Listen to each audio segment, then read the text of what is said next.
బైబిల్లో ఉన్న దేవుడు అంటే చాలామందికి ఇష్టం లేదు. ఎందుకంటే ఆయన హృదయమును లక్ష్య పెట్టువాడు. ఏమి చేస్తున్నావు అనేది పట్టించుకోవడం కంటే ఎందుకు చేస్తున్నావు, ఏ ఉద్దేశంతో చేస్తున్నావు, ఈ పని వెనుక నీకున్నటువంటి ఆలోచన ఏమిటనేది పట్టించుకునే దేవుడు ఆయన. అన్ని మతాలలోనూ భౌతిక కార్యకలాపాల మీద ఎక్కువ శ్రద్ధ. ఇలా చెయ్యండి, ఇలా చెయ్యండి, ఇలా చెయ్యండి. కానీ బైబిల్లో ఉన్న దేవుడు మన హృదయమును ఆయన లక్ష్య పెడుతూ ఉన్నాడు. మీరు చేసే కార్యక్రమాలు బాగానే ఉన్నాయి బాబు, ఆ విషయంలో నేను మిమ్మల్ని గద్దించుటలేదు అనేశాడు. మత్తయి సువార్త 15వ అధ్యాయము 7వ వచనము చూడండి. 7వ వచనం. ఈ ప్రజలు తమ పెదవులతో నన్ను ఘనపరచుదురు గాని వారి హృదయము దూరముగా ఉన్నది. హృదయము దూరంగా ఉన్నది. వారి స్థుతిలో ఏమీ తక్కువ లేదు. బలంగా పాటలు పాడుతున్నారు, బలంగా ఆరాధిస్తున్నారు. But heart is elsewhere. ఎక్కడో ఉంది హృదయం. అలాగ సైతాను నిన్ను డ్యామేజ్ చేసేసాడు అంతే. సాతాను నిన్ను నష్టపరిచాడు. సాతాను బహు యుక్తిపరుడు.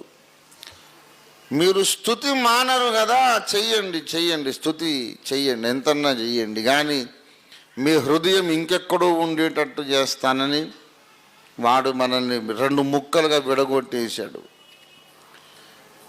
అన్నీ బాగానే ఉన్నాయి, నేను ఆ విషయంలో మిమ్మల్ని ఏం గద్దించట్లేదు అన్నాడు దేవుడు 50వ కీర్తనలో 8వ వచనం. నీ బలుల విషయమై నేను నిన్ను గద్దించుట లేదు, అవి నిత్యము నా ఎదుట కనబడుచున్నవి. నిత్యము దేవుని ముందు మన బలులు కనబడుతున్నాయి, మన సేవ కనబడుతుంది, మన కానుకలు, మన సమర్పణ ఆయన కళ్ళ ముందే కనబడుతుంది. I'm not rebuking, I'm not finding fault about your offerings or your service. నీ సేవ, నీ కానుకల విషయంలో ఏమి నాకు ఫిర్యాదు ఏమి లేదు, బాగానే ఉంది. ఏ విషయంలో గద్దిస్తున్నాడు? కానుకలు బాగున్నాయి, సేవ బాగుంది, కానీ హృదయం ఎక్కడికో వెళ్ళిపోయింది. జరుగుతున్న కార్యక్రమం బట్టి ఎక్కడికి వెళ్ళిపోయి మైండ్ మొత్తం డ్యామేజ్ అయిపోయింది. ప్రియులారా, సైతాన్ గాడికి దొరికిపోవద్దు. వాడితో మనం ఫుట్బాల్ ఆడుకోవాలి, వాడు మనల్ని ఫుట్బాల్ ఆడొద్దు. మన సేవ, మన స్తుతి, మన ఆరాధన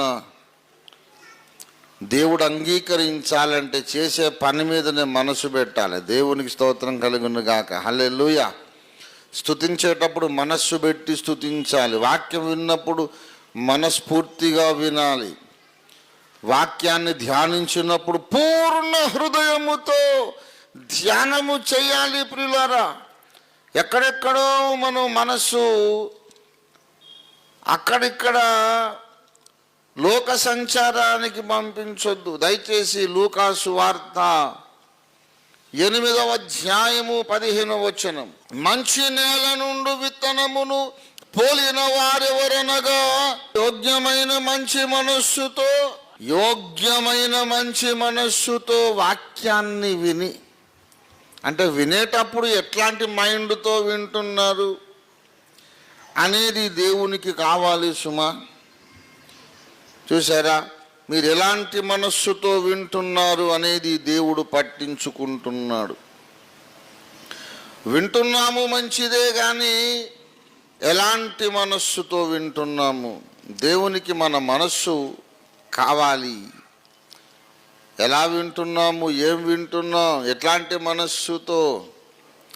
దేవుడు చాలా జాగ్రత్తగా మన హృదయమును పట్టించుకునే దేవుడు. అందుకే అక్కడే ఉంది చూడండి, ఆ లూకా 8:15లోనేమో యోగ్యమైన మంచి మనస్సు అన్నాడు.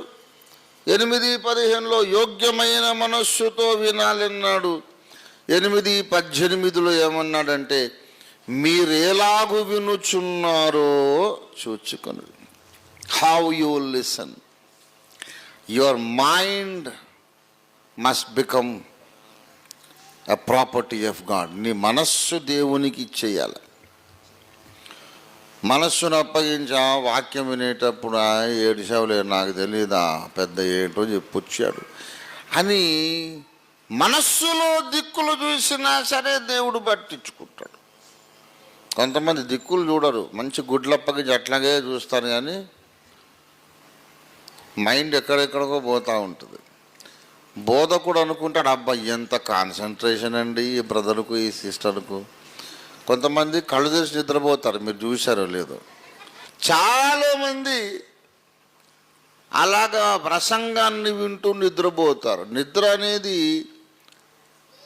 అక్షరాల నిద్ర కాదు, మనస్సు అనేది నిద్రపోతుంది, ఎక్కడికో వెళ్ళిపోతుంది.